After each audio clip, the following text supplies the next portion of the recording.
Hi, I'm Grace Carter, and this is Media Spotlight UK.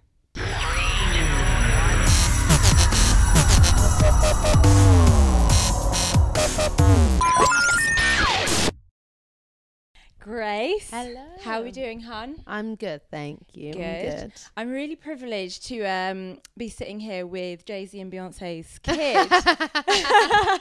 It's been a big aspiration. Is it spread? Is it all spread now? Everyone knows about it. Everyone knows it to be true. So, yeah. Yeah, it's great being their child. I mean, it's the best thing that ever happened to me. Only playing. I just saw that on your... Yeah, no, it's literally... I've been asked that question so many times.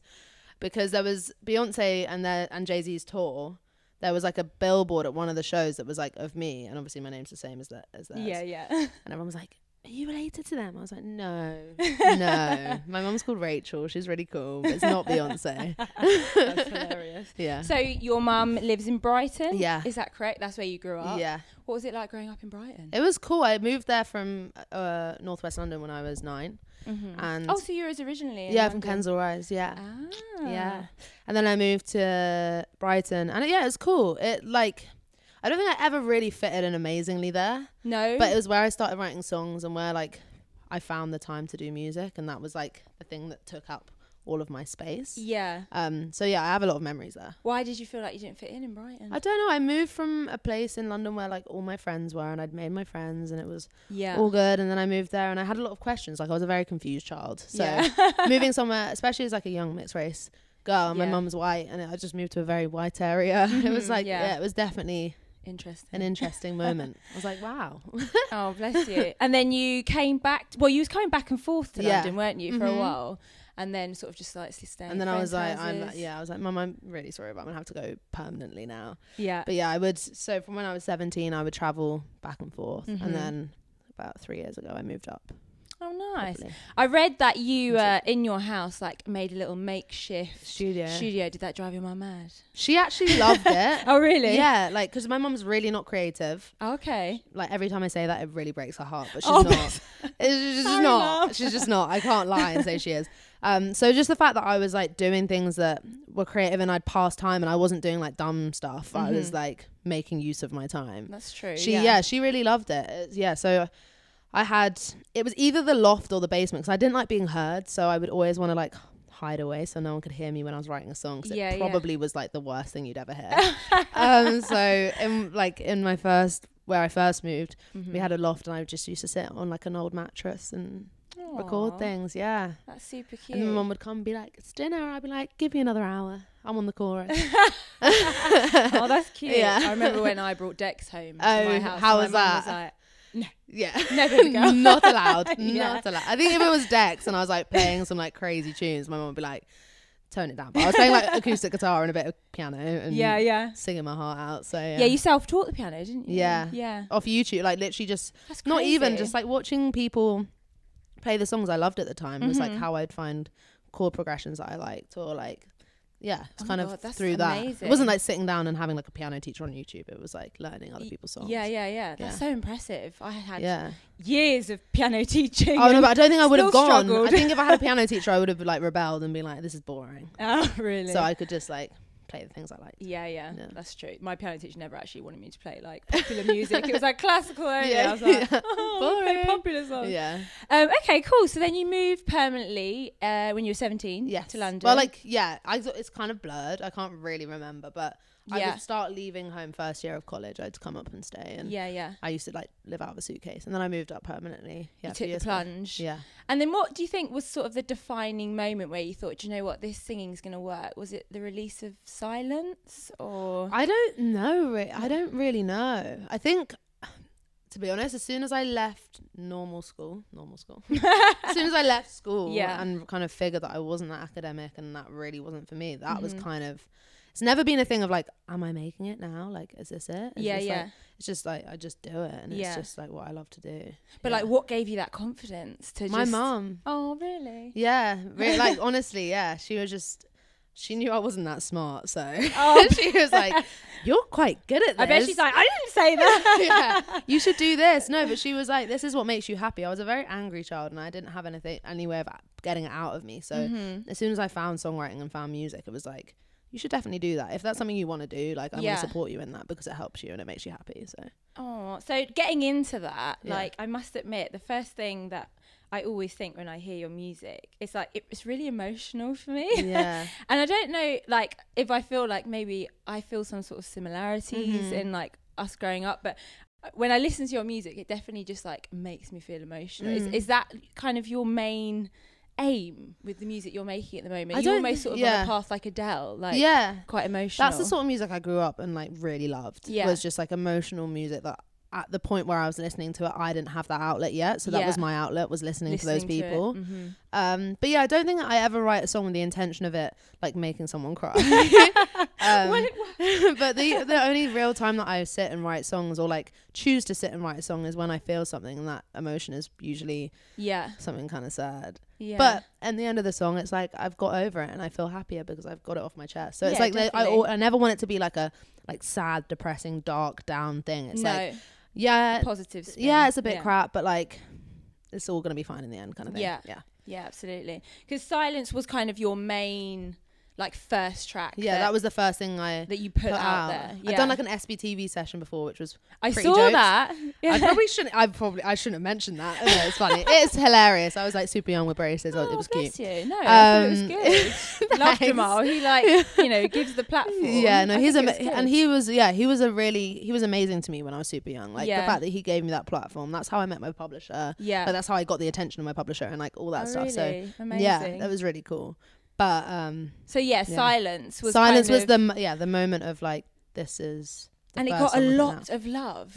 Like a lot of love. How was that for you, like when it first sort of happened? It felt really good because it was just like completely me. Like I wasn't trying to be something. It was a song I'd written with like two of my closest friends, and it was like my story, and the video was really personal and really hard to make. So cute, because obviously some of it's you, isn't it? No, that's the Why Her Not Me video. Oh right, okay, cool, yeah. But Silence is just like me in front of the camera, and that was a really hard video to film.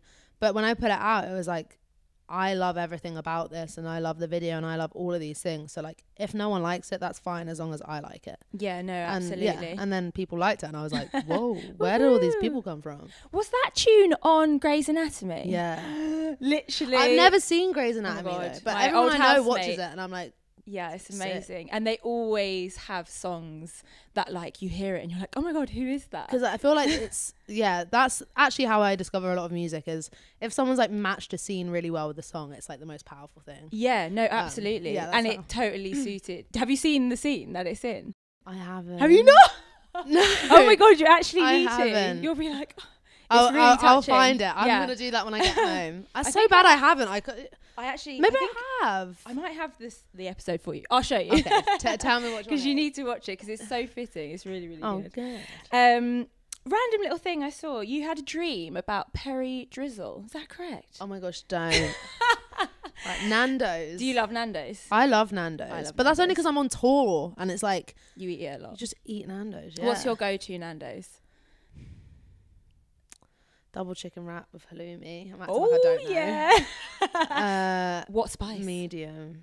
Oh, girl. Like my friends are all mango and lime, so at least I'm pushing it a bit. Oh, okay, yeah. Like I'm not gonna go hot, but you know what's funny? My little godson, he is 7 years old, and he has extra hot.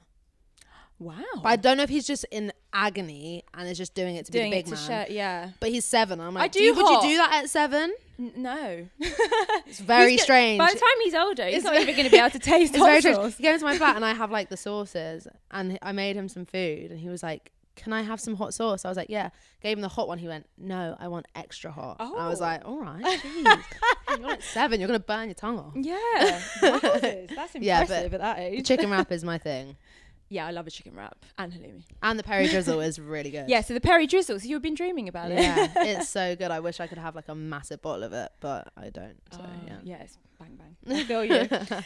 So right after Silence, that's when you got signed to Polydor. Yes. What a defining moment. Yeah. How was that? How did it feel? It was cool. Yeah, it was, because like Silence was just me and my managers kind of figuring out. Yeah. And which was great, and it was like, I felt so, it was just really, really cool. And then when labels came about, like, we want to sign you, I was like, well, this is a bit weird, isn't it? This is big. This is kind of weird.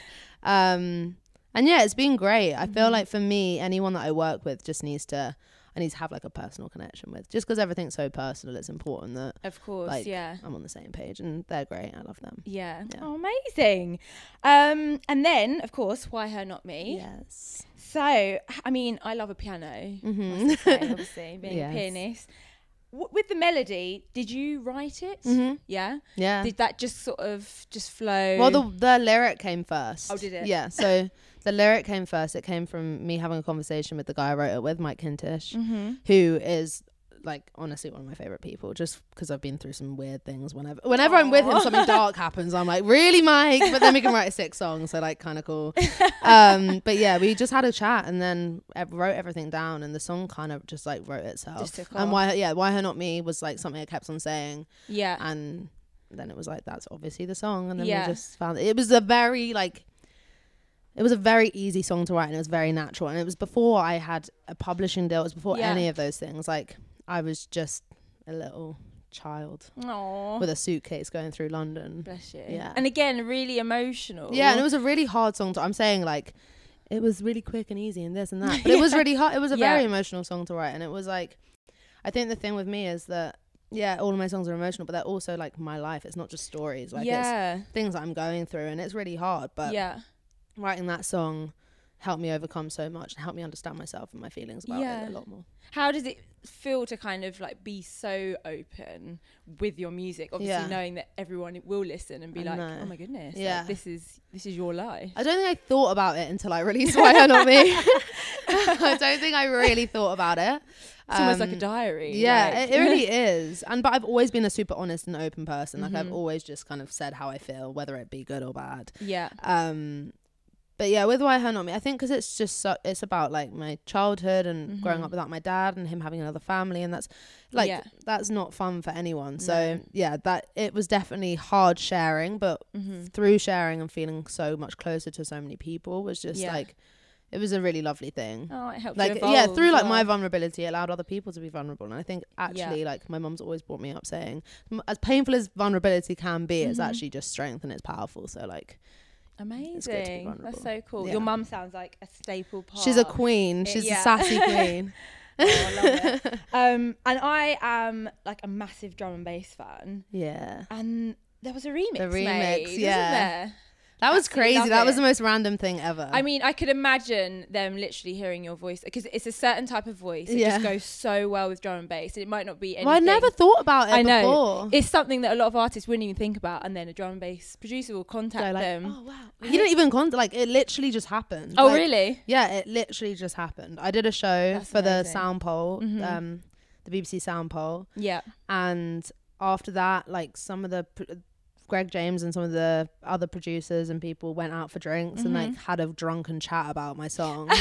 And then, like, the next day someone had made, like, a bootleg and, like, put it on the radio, and I was like, wait a minute, what? When did this happen? So it was like very unexpected, which made it super cool. No, I think it was perfect. Like, you should do more. You should do more. Honestly, because I feel like certain voices just work so well for drum and bass, and then they just become anthems. Yeah, that's the thing. It's like, that song is actually a super emotional song, and it just gave it a new life for people that wouldn't necessarily listen to that sort of music. Absolutely. Like, just it reached more people. It gives you a new platform. Absolutely. And then, of course, now Heal Me, fantastic, adorable video. Yes, thank you. How's it been making this track?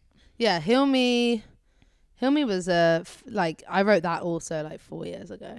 Oh, really? Yeah, and I think it's just an archive. Yeah, I know. Amazing songs. I know, I need to get back writing. Heal Me is, like, one of the songs for me that I've kind of felt the strongest writing. It was like, I'd overcome a lot, and I wrote it being like, okay, cool, I know where I'm at now. Like, I'm good in myself. Like, it was, again, quite emotional, but quite, like, wow, that's Grace. Like, she's grown. She's grown. And then, like, little swear word in there. Yeah. And then Don't Hurt Like It Used To came out recently. And that's kind of like a follow on from that, where it's like, found my strength. Found my stride. I'm cool. I'm chilling. It's quite powerful, isn't it? Yeah. And it's important. That's what music is. It's like, it's a powerful thing. It speaks to people. Yeah, no, definitely. And tour wise, I mean, your history, you've toured with Dua Lipa, Jordan Smith, Mabel, Dermot Kennedy, Rag and Bone. Wowzers, like yeah, a you've lot only of just people. started. So. I know, it's crazy. And now you've just done a UK European Yeah, I've done tour? 2 of my own now. Yeah, I and you're just finished that on. off a couple months ago. Amazing. And then festivals now. But festivals. it's like the last 2 years, when I thought about it, because I released Silence like exactly 2 years ago pretty much, which was my first song. Yeah. It's like time has literally flown so much. It feels imagine. like we've done so much. I know, it feels like yesterday. I've like got bags. No, it's been very quick, but I've loved every second. It's really fun. So this summer you've obviously got loads of festivals coming up. What's the next big plan for you? Album. Yeah. Is that the next step? Yeah. Amazing. Yeah, I'm very excited. Well, Grace, I think that's all we've got time for, but good luck with everything. Thank you so much. I'm a massive fan and I can't wait to see where your journey goes. Thank you. Thank you. Nice to meet you. You've been watching Media Spotlight UK. I'm Natalie Gayle. See you soon.